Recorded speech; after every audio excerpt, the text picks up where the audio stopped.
ardayda waalidiinta kasoo qaybgalayaasha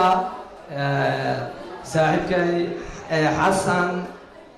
saciid socdaalku magac dheer ahna madaxa business connected TV aada u mahadsan yahay sida quruxda badan qaayaha leh qadarinta leh oo nooga aqbalay codsigeena ka yimid Kobciya City aad mar labaad ilaa 100 waa mahadsan yahay socdaal mar walba noo imow mudan aan ka gudbo iskuulka Kobciya waxaa haddii aan taariikh ahaan u dul maro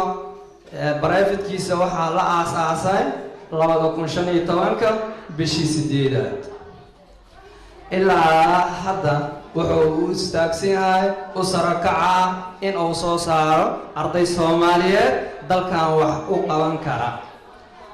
dalkani wuxuu hadda horumar ka sameynayaa dhan walba technology caafimaad dhan walba horumarka ayuu ku socdaa ayagana waxay ka yihiin ubaxa hadda soo koraya ee wax u qabanaya eena sugayo madaxda maanta burito waa ayaga Kobciya mar walba waxaan ku leeyahay sidaas ardayda Soomaaliyeed inaad soo saartid macallimiintii juhdi geliyay aad ay u mahadsan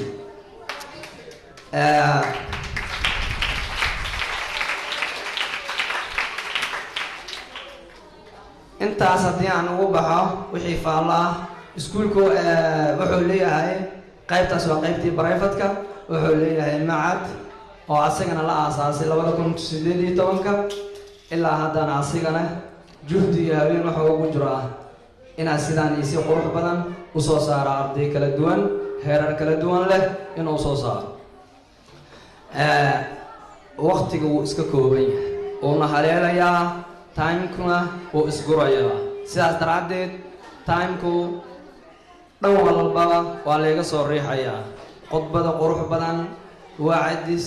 waano buraanbur dhan walbaba waa la soo jeedayay hadda waxaa laga filanayaa in aan idin salaamo sidaas daraaddeed ardayda kaalimaha galay ayaan la sii doonaa shahaadadooda intaan arrintaas u gelin ka hor waxaan leeyahay 1 joor aad iyo aad u mahadsantiin waxaan wacayaa ustaadkayga qaaliga ustaad Bishaar Cabdullaahi Kuule waxaan kaloo wacayaa ustaad Mahad waxaan kaloo wacayaa injineer Cabdirasaaq Xuseen waxaan kaloo wacayaa ustaad Aadan ayaan wacayaa ustaad Dheere waxaan kaloo wacayaa Dr. Liibaan intaas ayaa